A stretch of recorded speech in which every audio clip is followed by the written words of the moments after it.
Welcome to the Get Over Yourself podcast. This is Brad Kearns. Don't take relationships for granted. Realize that tomorrow they can leave anytime. There's no guarantee. So you treat them at the highest standard all the time. Hi, welcome to another Breather Show. How about we discuss some relationship advice tidbits that I've culled from excellent books, podcasts, and real people succeeding and having positive winning relationships. And one of them came from, I believe, from the Relationship Jiu-Jitsu podcast. And they were talking about when you're in a conflict situation, remember to use the acronym WAIT, which stands for Why Am I Talking? Oh my gosh, that's great. I mean, think about the power of listening and really carefully listening, especially when you're in a conflict, and how that conflict might resolve so much more quickly if you just sit back and listen and let the person be heard and seek to understand everything they're saying rather than formulating a preemptive response or a defensiveness response. So when you get into conflict of any kind, call to mind that easy to remember acronym of WAIT. Oh, how about John Gottman, #1 relationship expert, author of many best-selling books with his wife. Great article that you can search for on Google in the, I believe it was published in the New York Times, about his long history predicting relationship success and also relationship demise with his 4 horsemen of the apocalypse. But one of the things he says is that as a relationship, you're either a team or you're not a team. There's no in between. You're either handling something as a team or you're in conflict. And handling things as a team might even include, hey, you're being a real selfish jerk right now, so let's get to the bottom of what's bothering you and solve this as a team. So everything can be handled as a team. And Gottman says that 95% of the time, a conversation starting point can predict the direction that it's headed. You're going to either be a team or not a team, oftentimes based on the starting point. How about an example from me? Someone walks in the door and they're late, and the partner says, "Where the fuck were you?" Pissed off. First response. And that person comes back with a defensive comment about how they were running around town looking for the right size belt that you asked them to buy or whatever. Instead of the first comment walking through the door could be, "Oh my gosh, I'm glad you're home. I was so worried about you. Where were you? What was keeping you?" So huge difference in the starting point of the conversation from that anger, emotional drama starting point to the point of concern and kindness and openness to hearing what happened, right? Gottman also continues to observe things like the ratio of positive to negative comments during a conflict. A healthy partnership, of course, has conflicts, but the ratio of positive to negative comments during the conflict is 5-to-1. 5 positive comments to every negative comment, even during conflict. And during normal everyday life, the ratio of positive to negative comments in a healthy partnership is 20-to-1. Whew, reflect on that, maybe see where you stand on that scale, and especially when you get into conflict, if you find kind, supportive things to say, maybe the items of contention will be better received and better negotiated, right? Another insight from Harville Hendricks, longtime relationship expert, been on a lot of podcasts. He suggests that you establish a zero negativity policy when you're in conflict. Otherwise, defenses will go up because it might be a difficult conversation to begin with. He says it's not what you say, it's how you say it. You can bring up issues, you're allowed to bring up issues, but just say them gently, in a respectful tone of voice, making eye contact, instead of feeling entitled with just a straight-out complaint. Here's his 3 most important attributes for a healthy relationship. #1 is safety. You have a safe place to communicate and speak your truth. #2 is zero negativity, like he just mentioned. And #3 is chronic affirmations. So just like Gottman says, where you're going for this 20-to-1 positive to negative comments, 5-to-1 even when you're in conflict, and Harville Hendricks backing that up, saying that it's important to have chronic affirmations in a relationship, that everything's good, everything's well, all that fun stuff. Helen Fisher, author of many great relationship books, including Why Him, Why Her. She says traits of successful long-term romantic love relationships for 20 plus years. These are the people that have been together for a long time and still going strong. Here are their traits: empathy, emotional control, overlooking the negative, focusing on the positive attributes. A little add-in from Gottman on this topic. Successful long-term romantic love relationships make small bids for emotional connection throughout the day. Little things do add up. Here's the challenge, or here's the problem. This is from a UCLA study observing DIWK couples. That stands for double income with kids. So the busy, hectic folks that are running around all day trying to survive, and probably not much time for quality time. In fact, the study revealed that these couples talk for 35 minutes per week total, and that most of this time is taken up with discussions of logistics. What are you going to get at the store? What time do you pick up the kids from soccer? Rather than that true intimacy and bonding and talking about fun, nurturing topics and items of leisure, entertainment, humorous, that kind of stuff. So making that time and the busy life to go and honor those tremendous insights from the relationship experts, it's a big challenge. Another profound insight that I got from a therapist was that if your life stress level is high, then your relationship stress level is going to be high.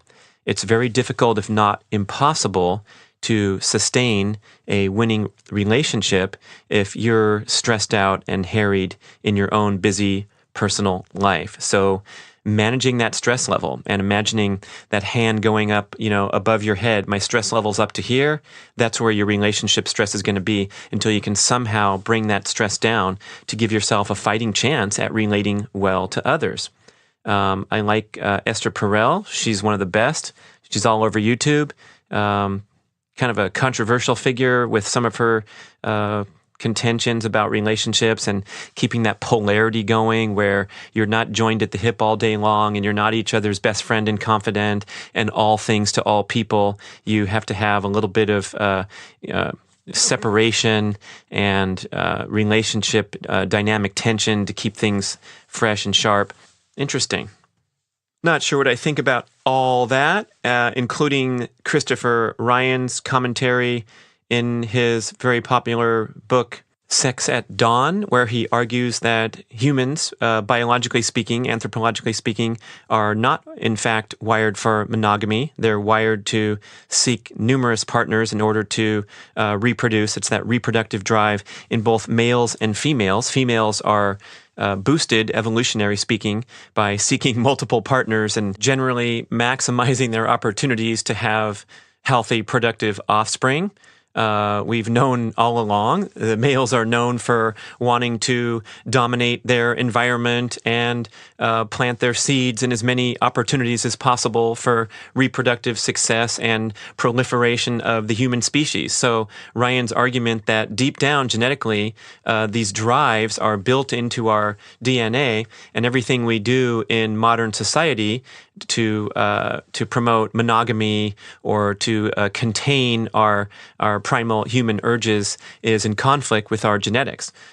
Interesting stuff, and it's certainly scientifically valid, the arguments that he's making and the genetic support for that. And then we also have a strong desire to conform to society and pursue these significant benefits that we get, psychological, emotional benefits from being in winning partnerships and forming the nuclear family and all that great stuff. So those drives are all circulating around. I don't know which one's more important than the other. I also respect the idea that today in modern life, we have more choice than ever before.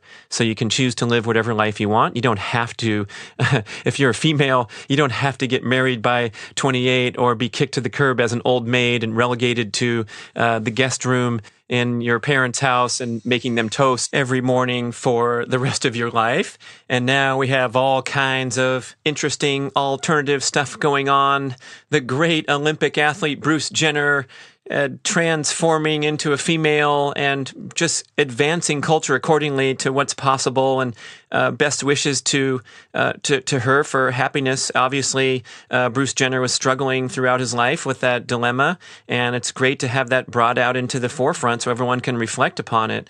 Same for I'm listening to Aubrey Marcus talk about his open relationship, and it's been so judged for forever. And now it's like, hey, look, people have choices. People can do what they want. You don't have to judge them. You can if you want, but we have more freedom and open-mindedness to create the exact life that we want, including a boring old monogamous existence in the suburbs that gives you that happiness and peace of mind, and you don't have to misinterpret the commentary in Christopher Ryan's book that you're supposed to go out there and roam around and find as many sexual partners as possible. So he always has to make that distinction whenever he's talking about his book, that he's just observing the genetics and the anthropology rather than making a lifestyle recommendation. Okay, we got that straight, and I brought up Esther Perel because she has a great quote back on that winning relationship topic, and she says, quote, "Treat your partner like you would a good client.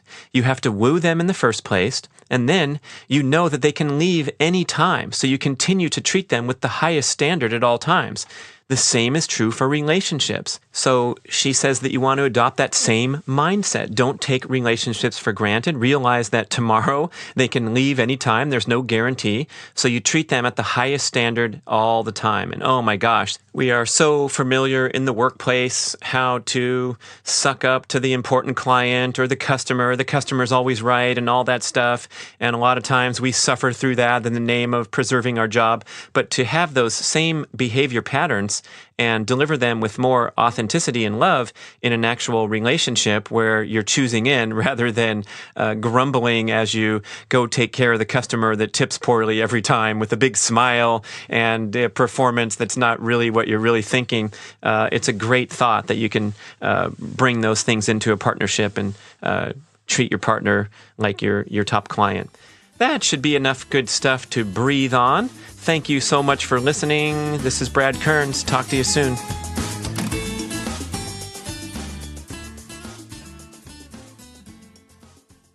Yeah, this is a cool newsletter, how to produce a successful podcast. Are you recording yet?